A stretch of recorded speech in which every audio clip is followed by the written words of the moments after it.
Hello, everyone, and welcome to episode 2 of the Disneyworld Vacationer. I am your host, Tiki Lagoon Sam, and I am here today to talk about some of the Disney news coming out, as well as my opinions on the cuts and the cancellation of the Disneyland annual pass. And boy, oh boy, I will be sharing my thoughts. But first, let me go over some of the news.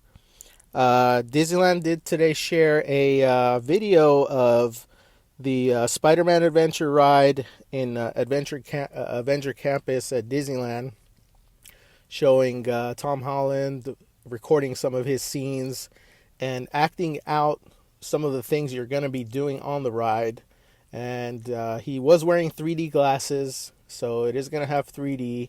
He was doing gestures, and it looked like he was shooting, the web slinging, the web stuff.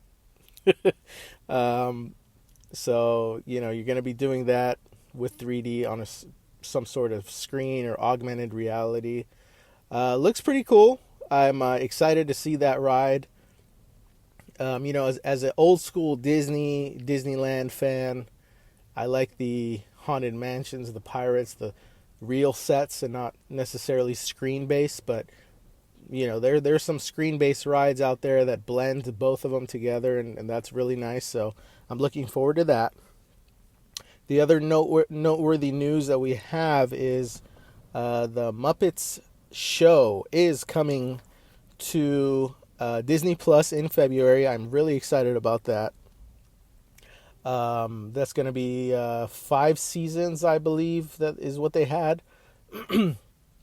So you'll be able to see it from the start to the end of the show. And I grew up with I did grow up with the Muppets. I didn't watch it as much as the Muppets enthusiasts. But I did, like, Muppet Babies. I think it was the Muppet cartoon was something I watched when I was younger. So I really also do enjoy the Muppets 3D show that they used to have in California Adventure, and they still have in Hollywood Studios in Florida. So I am really excited about this. I do have the first season on DVD.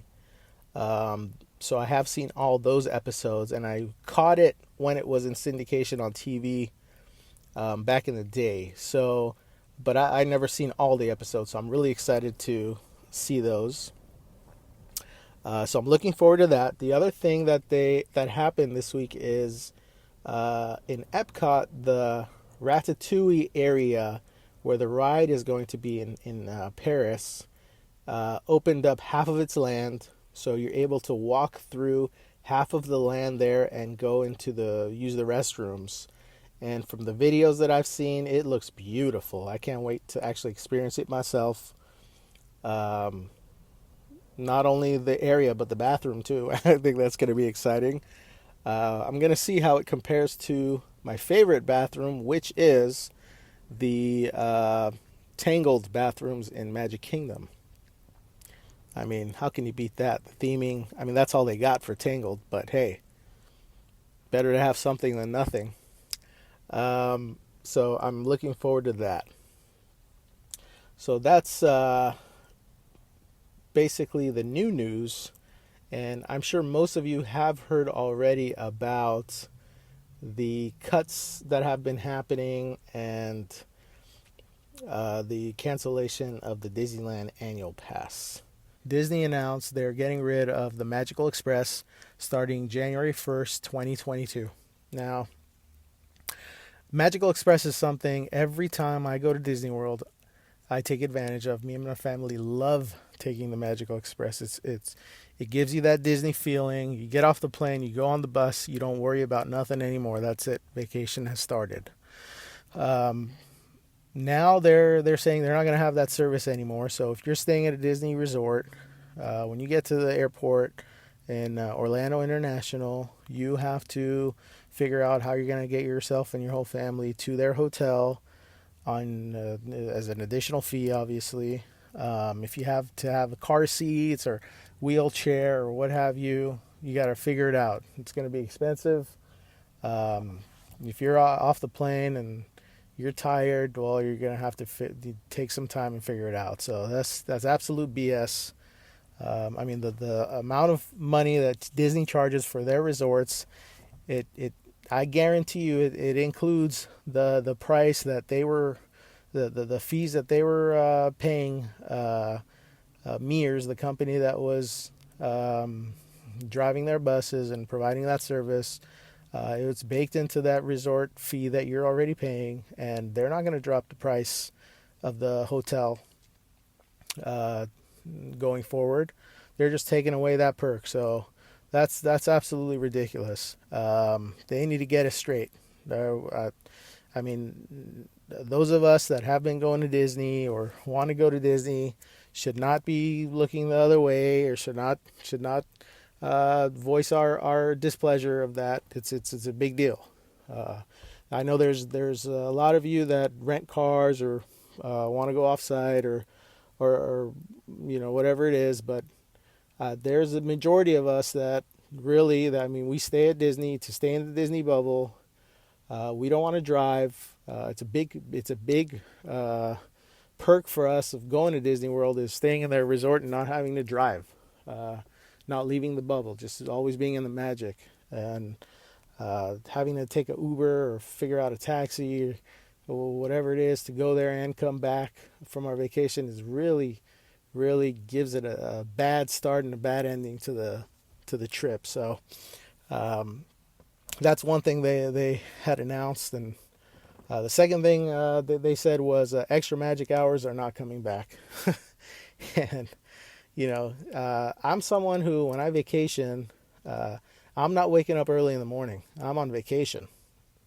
I love the parks at night, the lights, the glow, the weather. I mean, everything about Disney parks at night just shines. And right now, the parks are closing at 5 p.m., 6, 7, 8 p.m., which is way too early to be leisurely on vacation at your resort, going to the parks, coming back to your resort, resting, going at night, having a nice dinner. You can't do all that when the parks close at that time. So, and I understood that because of the illness going around, but I was looking forward to, okay, we're going to get back to normal, and then we're going to have the extra magic hours, specifically the evening extra magic hours, so that you get 2 hours after park closing if you're staying at Disney property to enjoy the parks. I said that if we have to deal with the early closing, at least when that comes back, it'll be a little more decent. But now that's not coming back, and what they're replacing it with is an absolute joke.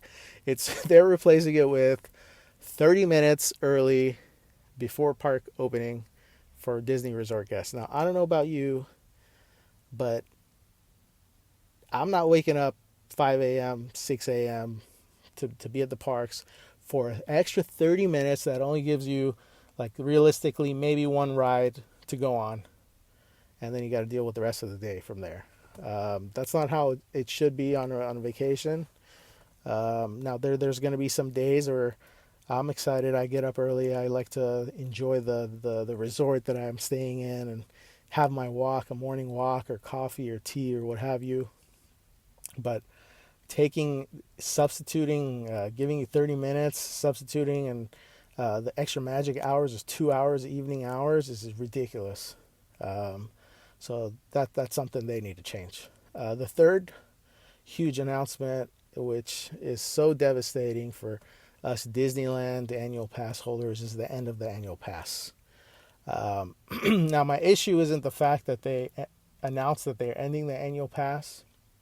It had to be done because there's over 1 million annual pass holders in Disneyland. It's a locals park.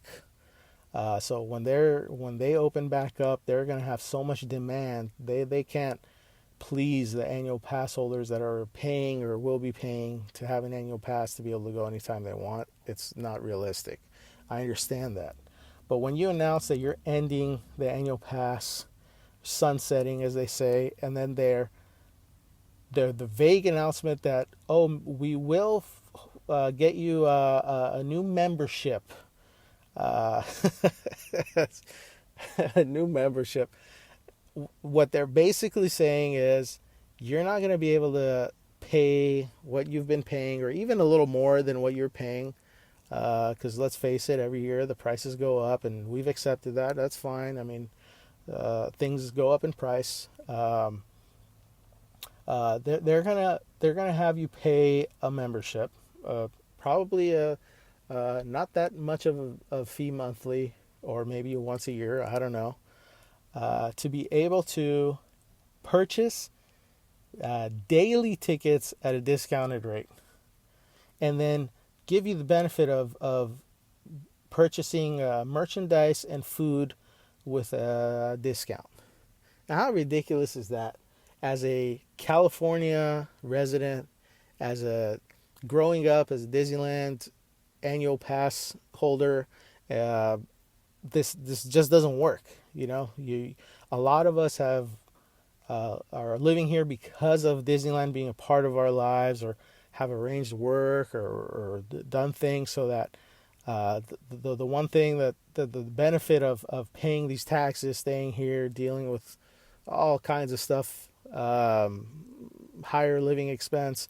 We want to be close to the magic of Disneyland. And we want to go there in the evenings if we want for dinner, or go and enjoy the atmosphere and listen to the music, see a show, all that. And having the audacity to make it into, okay, you can purchase a ticket at a discounted price.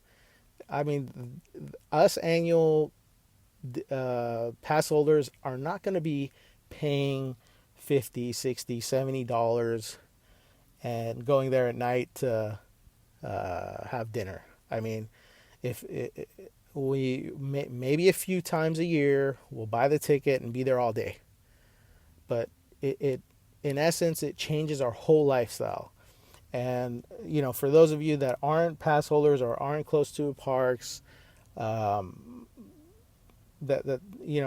tough to understand. I think to you it would come across as there's entitled. As a vacationer, we go once or twice, once a year or every other year, or a few years, and we have to save up, or But the thing is, when you have a certain lifestyle, and Disneyland is part of our history, our upbringing, our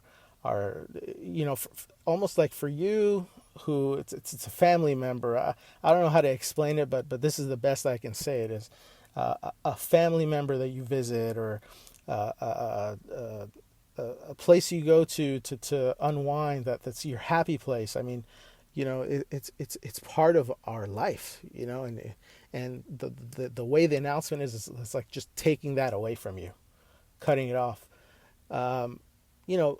Us as annual pass holders, we really value the Disney history. We value the cast members. We love them. We're not there. Most of us are not there to just make it busy and feel entitled and act like snobby. No, that's not how it is. It's almost like a family. It's part of something really special, and we don't take that lightly. So, this announcement, we understand, and I understand that when Disneyland opens, they're not going to be able to accommodate everybody that's already a pass holder to come to the parks, especially with the limited capacity they're going to open with. That's fine.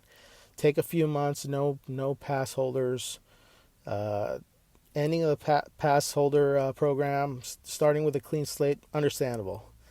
But to say that, okay, we're going to be coming up with a membership, and most likely having to pay day tickets is not going to work. They should have came out and said, we need to end the membership, the annual passes.